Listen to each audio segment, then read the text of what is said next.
Na resposta católica de hoje, nós queremos responder às dúvidas de vários dos nossos internautas a respeito da intercessão dos santos. E são vários mesmo aqueles que perguntam. Estou aqui respondendo ao Cássio, ao Silvio, ao Carlos, ao Eric e assim por diante. Ou seja, não deu para imprimir tudo, porque é muita gente perguntando por que é que nós católicos rezamos para os santos, se está claro na Sagrada Escritura, principalmente, são vários os versículos bíblicos, mas principalmente em 1 Timóteo 2,5, está claro que Jesus é o único mediador entre Deus e os homens. Pois bem, Jesus é o único mediador entre Deus e os homens. E aqui, então, se cria um problema. Só que esse problema não é só nosso católico, não. É um problema também para os protestantes. Por quê? Se Jesus é o único mediador, se só Ele intercede por nós diante de Deus, o que é que nós fazemos rezando uns pelos outros? Porque o problema dos santos é simplesmente um problema de se é possível ou não interceder depois da morte. Isso é outra história. Se é possível ou não interceder depois da morte, daqui a pouco a gente resolve esse problema. Mas o problema de insistir, de dizer e de afirmar que Jesus é o único mediador, isto, se você bate muito nessa tecla, você acabou com a oração de intercessão entre nós já aqui na Terra, vivos. Porque Ele é o único mediador. O que você está fazendo rezando pelos outros? Você está desobedecendo a palavra, não é isso? Mas qual é a saída? Eu não faço ideia como é que os protestantes resolvem esse tipo de problema. O fato é o seguinte, é que nós, católicos, cremos que realmente, é verdade, só existe um mediador diante de Deus e dos homens, não tem dois. Não tem dois. Não é que Jesus é o mediador principal e os outros são coadjuvantes. Não, para com isso. Só existe um. Único. Um só. Acontece que esse único mediador, que é o Cristo, não é sozinho. Em que sentido? Cristo tem um corpo. Esse corpo é a igreja. Ou seja, nós cremos ou não cremos naquilo que está na Sagrada Escritura? Que Cristo é a cabeça e nós somos os membros do seu corpo. Ora, se nós somos os membros do corpo de Cristo, então nós somos membros deste único mediador. Nós somos membros deste único intercessor. Então é por isto que, por exemplo, São Pedro pode falar que nós cristãos temos um sacerdócio santo. É por isso que o Apocalipse pode dizer que nós somos um reino de sacerdotes. Você vai dizer, mas não é possível? O único sacerdote Jesus, diz a carta aos Hebreus. É verdade, o único sacerdote é Jesus. Mas este único sacerdote não é sozinho. Ele é a cabeça de um corpo. Só existe um mediador entre Deus e os homens, e é o Cristo. Mas, por favor, o Cristo total. Não somente um pedaço do Cristo. O Cristo todo, cabeça e membros. Porque nós somos membros do corpo de Cristo. Então é isto que permite a mim interceder. E os evangélicos protestantes, eles intercedem uns pelos outros. Eles impõem as mãos uns pelos outros. Não é? Eles fazem isso na praxe deles do dia a dia, e não somente isso, mesmo que eles mudassem a praxe deles, seria impossível você ler a Sagrada Escritura de outra forma. Por quê? O que é que explica que a sombra de São Pedro curava as pessoas? O que é que explica que quando se pegava um guardanapo de São Paulo comia na casa de uma pessoa, eles pegavam um guardanapo, está nos Atos dos Apóstolos, pegavam um guardanapo de São Paulo, levava lá, a pessoa ficava curada com o guardanapo onde São Paulo limpou a boca. Como é possível isso? Se só existe um mediador, só existe um salvador, só existe um nome no qual todos são salvos, só existe um que opera os milagres, Jesus. Como é possível isso? Responda, meu irmão. Vamos lá, responde agora você. Vamos lá, sua teologia. Só que acontece o seguinte. Se você vai justificar e dizer que isso não é mediação, você está trapaceando. Porque é uma mediação. A cura chegou através do guardanapo de São Paulo. A cura chegou pela sombra de São Pedro. A cura chegou pela palavra de Pedro que diz: levanta-te, não tenho nem ouro nem prata, mas o que eu tenho te dou, em nome de Jesus Cristo. Levanta-te e anda. Se isto não é intercessão, o que é então? Ou seja, tem bico de pato, tem asa de pato, tem pé de pato, anda trôpego assim, faz quaquá, e o que é? Uma vaca? Acho que não. Se a coisa, ele age como intercessor, ele faz tudo de intercessor, ele faz tudo de mediador, ele age numa mediação, você vem para cima de mim dizer que isso não é mediação. Ah, meu irmão, você arranja outra desculpa. Isso é desonestidade intelectual. Você é um desonesto, é somente isso.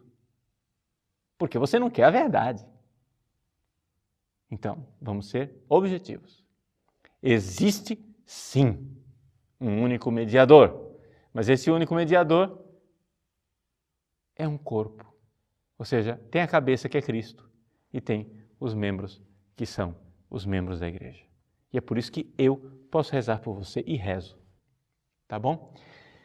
Agora, aqui entramos então na segunda parte da questão. Mas e aí, padre? Tudo bem, a gente intercede aqui na terra. A gente aqui na terra pode ser mediador. Por quê? Porque Cristo é o único mediador, mas nós somos membros dele. Mas isso continua depois de morto? Ah, bom. Aí, as Escrituras são muito claras. E vejam que eu estou aqui argumentando no campo dos evangélicos protestantes, porque eu podia argumentar num outro campo. Porque, para mim, católico, eu não preciso provar tudo com a Bíblia, não, hein? Pois bem, mas esses são parênteses. Vamos à segunda parte da resposta. Isso é possível depois da morte? Romanos, capítulo 8. São Paulo diz assim: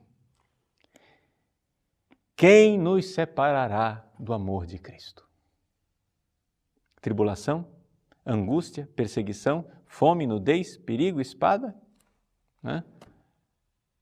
Ele diz que nada vai separar. E mais abaixo ele diz assim, 38. Tenho certeza que nem a morte, nem a vida, nem os anjos, nem os principados, nem o presente, nem o futuro, nem as potências, nem as alturas, nem as profundezas, nem outra criatura qualquer será capaz de nos separar do amor de Deus que está no Cristo Jesus, nosso Senhor. Nada, nem a morte nos separa do amor de Cristo. Portanto, primeira coisa, a morte não nos excomunga do corpo de Cristo.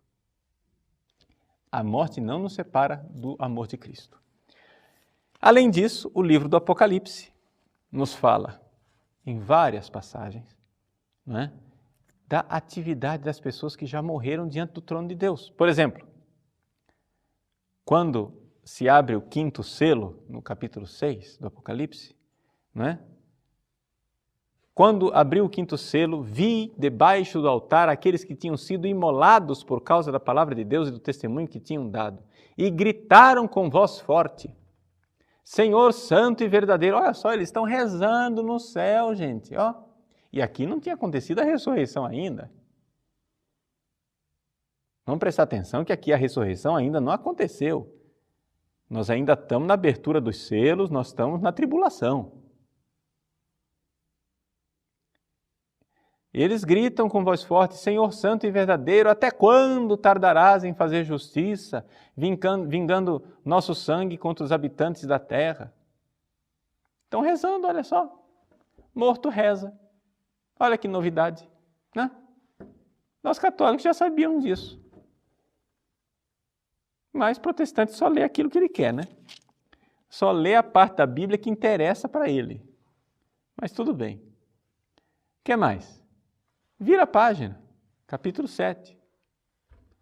Então o ancião falou comigo perguntando, capítulo 7, versículo 13.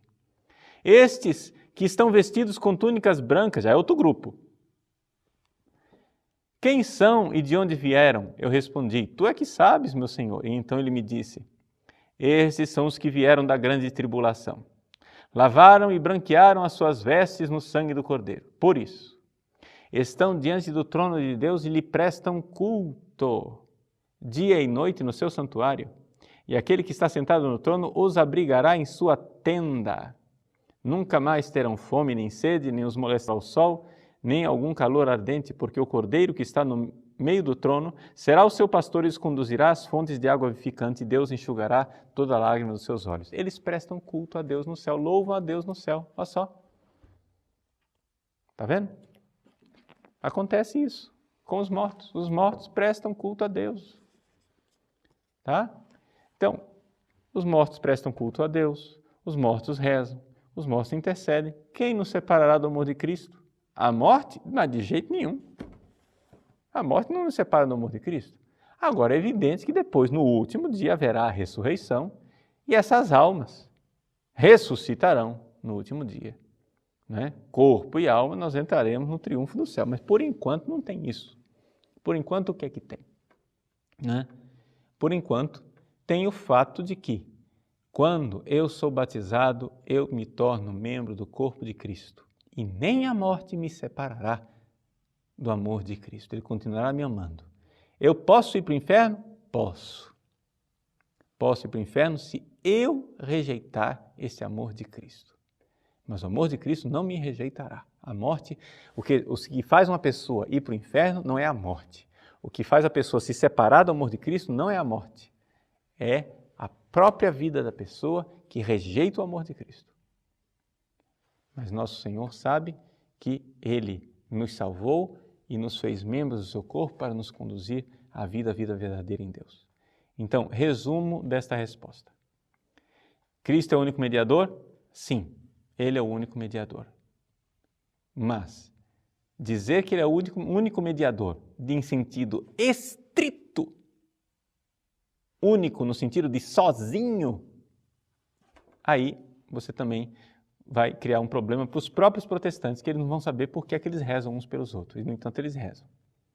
Então, por que é que nós rezamos? Embora Cristo seja o único mediador, porque nós somos membros desse único mediador.